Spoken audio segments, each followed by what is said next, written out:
News G ഓർമ്മോഗ്രാഫിലേക്ക് സ്വാഗതം. നമുക്ക് ഇന്ന് ഈ കാലഘട്ടത്തിൽ എത്ര നമ്പറുകൾ, മൊബൈൽ നമ്പറുകൾ, അതുപോലെ നമ്മുടെ വീട്ടിലെ ടെലിഫോൺ നമ്പറുകൾ മനസ്സിൽ ഓർമ്മിച്ച് വെക്കാൻ പറ്റും? 1, 2, 3 അങ്ങനെ പലർക്കും പല രീതിയിലായിരിക്കും. 8, 10 പല റേഞ്ചിലുള്ള ആളുകളുണ്ടാവും. ഇന്നത്തെ കാലത്ത് വളരെ ബുദ്ധിമുട്ടുള്ള ഒരു കാര്യമാണ് ഈ നമ്പറുകൾ നമ്മുടെ മനസ്സിൽ ഓർമ്മിച്ച് വെക്കുക എന്നുള്ളത്. എന്നാൽ വ്യത്യസ്തമായ ഒരു വ്യക്തിയാണ് ഇന്ന് നമ്മൾ പരിചയപ്പെടുത്തുന്നത്. 700-ൽ പരം നമ്പറുകൾ തന്റെ തലച്ചോറിൽ ഓർമ്മിച്ചു വെക്കാൻ കഴിവുള്ള ഒരു വ്യത്യസ്തനായ വേഴ്സറ്റൈൽ ജീനിയസ് എന്നൊക്കെ പറയാൻ പറ്റുന്ന രീതിയിലുള്ള ഒരു വ്യക്തി. അദ്ദേഹത്തിന് വേറെയും കുറച്ച് പ്രത്യേകതകൾ കൂടിയുണ്ട്. നമുക്ക് അതെല്ലാം അദ്ദേഹത്തിൽ നിന്ന് തന്നെ കേൾക്കാം. മലപ്പുറം കാട്ടുങ്ങൽ സ്വദേശിയായ വടക്കേതലക്കൽ ഉമ്മർ, അദ്ദേഹമാണ് ഇന്ന് ഓർമ്മോഗ്രാഫിൽ അതിഥിയായി വന്നിട്ടുള്ളത്. ഓർമ്മോഗ്രാഫ് എന്ന പ്രോഗ്രാമിലേക്ക് ഹൃദയത്തിൻ്റെ ഭാഷയിൽ എല്ലാവർക്കും ആശംസകൾ അർപ്പിച്ചുകൊണ്ട്, എൻ്റെ പേര് ഉമ്മർ വടക്കേതലക്കൽ, സ്വദേശം ഇരുമ്പുഴി പുളിയങ്ങൽ. ഞാൻ സൗദി അറേബ്യയിൽ 40 വർഷത്തോളം ജോലി ചെയ്ത് ഇപ്പോൾ നാട്ടിൽ പൂർണ്ണ വിശ്രമം, 2 വർഷമായി പൂർണ്ണ വിശ്രമത്തിലാണ്. 2 മക്കൾ, പെൺകുട്ടികൾ, ഭാര്യ സുഹറ, മക്കൾ നൂർബാനു, നൂറ. 2 പേരെയും വിവാഹം കഴിച്ചു. വളരെ സുഖകരമായ ഒരു ജീവിതം, അൽഹംദുലില്ലാഹ്. എൻ്റെ ചരിത്രം ചുരുക്കി പറയുകയാണെങ്കിൽ, ഞാൻ ഈ 40 വർഷം ജോലി ചെയ്തു എന്ന് പറയുന്നതിൽ തന്നെ 10 വർഷം മാത്രമേ എനിക്ക് പടച്ചവൻ്റെ അനുഗ്രഹത്താൽ കാഴ്ച ഉണ്ടായിട്ടുള്ളൂ. അതിനുശേഷം 30 വർഷത്തോളം ഞാൻ കാഴ്ചയില്ലാതെയാണ് സൗദി അറേബ്യ ജിദ്ദയിൽ ഒരു DMS എന്ന് പറഞ്ഞൊരു മെഡിക്കൽ സ്ഥാപനത്തിൽ ജോലി ചെയ്ത് ആണ് ശേഷം ഞാൻ റിട്ടയർ ചെയ്തത്. അത് 30 വർഷം കാഴ്ചയില്ലാതെ ജോലി ചെയ്യുകയും 10 വർഷം കാഴ്ചയോടുകൂടി ജോലി ചെയ്യുകയും ചെയ്ത് 40 വർഷം പൂർത്തിയാക്കി 2 വർഷം മുമ്പ് ഇപ്പോൾ നാട്ടിൽ തിരിച്ചെത്തിയിരിക്കുകയാണ്. ഈ അനുഭവങ്ങളെന്ന് പറയുമ്പോൾ എനിക്ക് ഒരുപാട് അനുഭവങ്ങളുണ്ട്. ഒന്ന്, ഈ കാഴ്ചയില്ലാത്തവൻ്റെ അനുഭവങ്ങൾ ഒരു എണ്ണമറ്റതായിരിക്കും. അപ്പോൾ അതിൽ പ്രധാനപ്പെട്ട ഒരു അനുഭവം, അല്ലെങ്കിൽ എനിക്ക് ഇപ്പോൾ ഓർമ്മയിൽ വരുന്നത്, ഞാൻ ആദ്യമായി ഈ 10 വർഷത്തിന് ശേഷം കാഴ്ച നഷ്ടപ്പെട്ട് ഫ്ലൈറ്റിൽ പോരുമ്പോൾ ഫ്ലൈറ്റിലെ ഒരു സൂപ്പർവൈസർ എൻ്റെ അടുത്തിരിക്കുന്ന യാത്രക്കാരിയോട് നീങ്ങിയിരിക്കാൻ പറഞ്ഞതും, ഞാൻ അന്ധനാണ്, ബ്ലൈൻഡാണ് എന്ന് പറഞ്ഞ് ആദ്യം ബ്ലൈൻഡ് എന്ന് എന്നെപ്പറ്റി പറയുന്ന ആ ഒരു രംഗം എനിക്ക് എന്താ പറയുക, എൻ്റെ ഒരിക്കലും മറക്കാൻ പറ്റാത്ത ഒരു അനുഭവമായിരുന്നു. രണ്ടാമത്തെ ഒരു അനുഭവം അന്ന് തന്നെ ഉണ്ടായതാണ്. അതായത് ഈ ബോംബെ എയർപോർട്ടിലൂടെയാണ് ഞങ്ങൾ വരുന്നത്. അന്ന് ഇവിടെ എന്തോ ഒരു തീവ്രവാദി അക്രമം എന്തോ അതിന് കുറച്ച് മുമ്പുണ്ടായതുകൊണ്ട് ബാഗേജ് ചെക്ക് ചെയ്യണം. അപ്പം നമുക്ക് ഈ ബോംബെ എന്ന് പറയുമ്പോൾ തന്നെ ഒരുപാട് ഭയപ്പാട് കൂടിയാണല്ലോ നമ്മളന്ന് പോവുക. അപ്പോൾ എൻ്റെ വലിയ മോള് അന്ന് ചെറിയ കുട്ടിയാണ്, 1.25 വയസ്സായിട്ടുള്ളൂ. അവളെയും കൂട്ടി ഭാര്യ, ഈ നമ്മുടെ ലഗേജ് നമ്മൾ തന്നെ കണ്ടുപിടിച്ച് കൊടുക്കണമെന്ന് അന്നൊരു നിയമമുണ്ടായിരുന്നു. ഈ തീവ്രവാദി ടെററിസം അറ്റാക്കുകളൊക്കെ ഉണ്ടായതുകൊണ്ട്. അപ്പോൾ അതിനുവേണ്ടി അവൾ പോവുകയും ഞാൻ ഒറ്റയ്ക്ക് അവിടെ ഒരു 1.5 മണിക്കൂറോളം ഇരുന്നതും, എനിക്കെന്താ സംഭവിക്കണമെന്നും അറിയില്ല. അവർ ഭാര്യയും മകളും മാത്രം ഈ കസ്റ്റംസ് ഓഫീസർമാരെ കൊണ്ടുപോയി. അങ്ങനെ ഒരുപാട് അനുഭവങ്ങൾ. അപ്പോൾ സംഭവിച്ചതെന്ന് വെച്ചാൽ, ഈ 10 വർഷം കഴിഞ്ഞ് എനിക്ക് കണ്ണിലൊരു കറുത്ത പുള്ളി വരികയും ആ പുള്ളി വലുതായി കാഴ്ച ഏകദേശം ഒരു 75-80% നഷ്ടപ്പെടുകയും ചെയ്തു. അപ്പോൾ അവിടുത്തെ ഒരു പ്രധാന ഹോസ്പിറ്റലിൽ കാണുമ്പോൾ അവർ റെറ്റിന ഡിറ്റാച്ച്മെൻറ്റ്, അതായത് നമ്മളെ റെറ്റിനയിൽ ബ്ലീഡിങ് ഉണ്ടായി അത് നശിച്ചു പോകുന്നതിനാണ്. അപ്പോൾ ഉടനെ നമ്മൾ മദ്രാസിലെത്തി. പക്ഷേ നമുക്ക് കാര്യമായ ഒന്നും അതായത് ഒരു ബെനിഫിറ്റ് ഉണ്ടാവുന്ന രീതിയിലായിരുന്നില്ല കാര്യങ്ങൾ.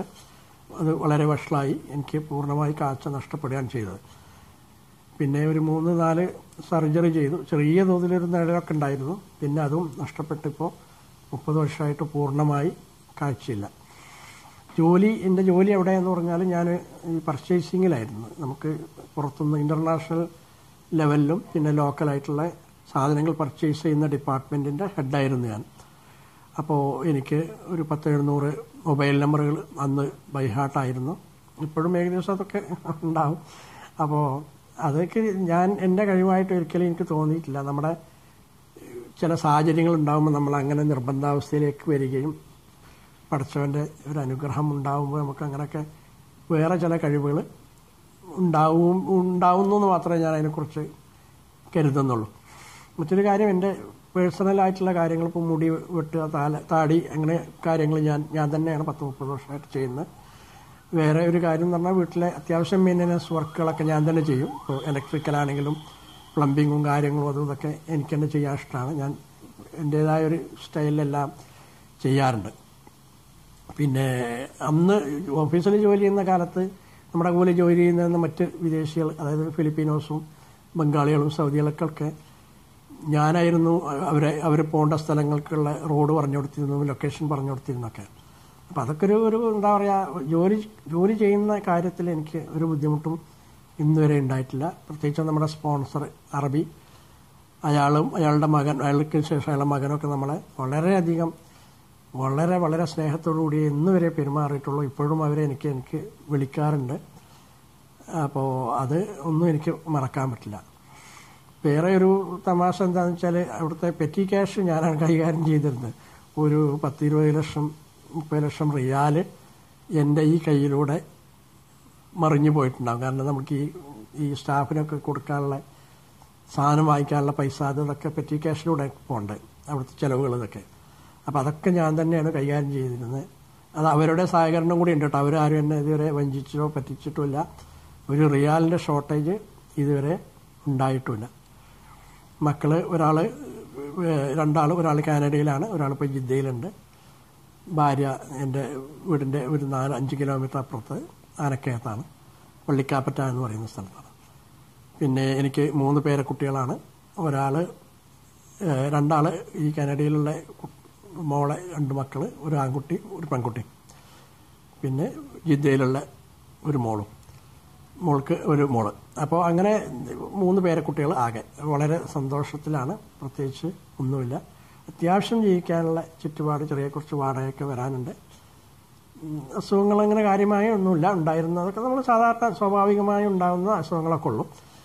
63 വയസ്സ് കഴിഞ്ഞു. സുഖം എന്ന് പറയാം.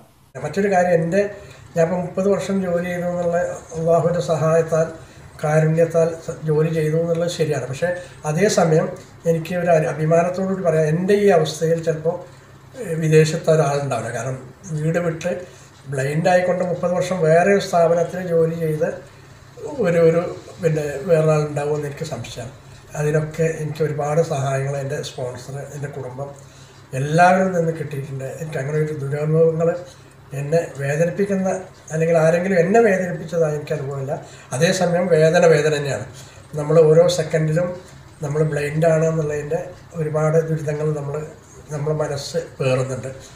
അതിന് എന്നോട് ചിലവർക്ക് പറയുന്നവർക്ക് എന്താ വളരെ സുഖമല്ലേ, എല്ലാം ഇല്ലേ എന്നൊക്കെ ചോദിക്കുമ്പോൾ ഞാൻ അവരോട് പറയുന്നത്, നിങ്ങൾ ഒരു 5 മിനിറ്റ് കണ്ണടച്ചിരുന്നാൽ എന്താണ് അന്ധത, അല്ലെങ്കിൽ അതിൻ്റെ പ്രശ്നങ്ങൾ എന്താണെന്നുള്ളത് മനസ്സിലാക്കാൻ ഒരു 5 മിനിറ്റ് കണ്ണടച്ചിരുന്നാൽ മതി. അപ്പോൾ അങ്ങനെ ഒരുപാട് കാര്യങ്ങളുണ്ട്. നമുക്ക് ഇനിയും അവസരം ഉണ്ടാകുമ്പോൾ കൂടുതൽ അനുഭവങ്ങൾ പങ്കിടാം. ഏത് സമയത്തും ഞാൻ നിങ്ങളെ കൂടെ എനിക്ക് ഈ പരിപാടിയിൽ പങ്കെടുക്കാൻ പറ്റിയതിൽ ഒരുപാട് സന്തോഷമുണ്ട്. എൻ്റെ ഫോൺ നമ്പർ വേണമെങ്കിൽ ഞാൻ പറയാം. 70 25 35 85 21 7025358521. അസ്സലാമു അലൈക്കും വറഹ്മത്തുള്ളാഹി വബറകാതുഹു. ന്യൂസ് അനുഭവങ്ങൾ പങ്കുവെക്കാനുള്ള നിങ്ങളുടെ അവസരം ഇനിയും ഉപയോഗപ്പെടുത്താതിരിക്കരുത്. ദയവ് ചെയ്ത് നിങ്ങളുടെ അനുഭവങ്ങളും ഇതുപോലെ ഞങ്ങൾക്ക് അറിയിച്ചു തരിക. News WhatsApp number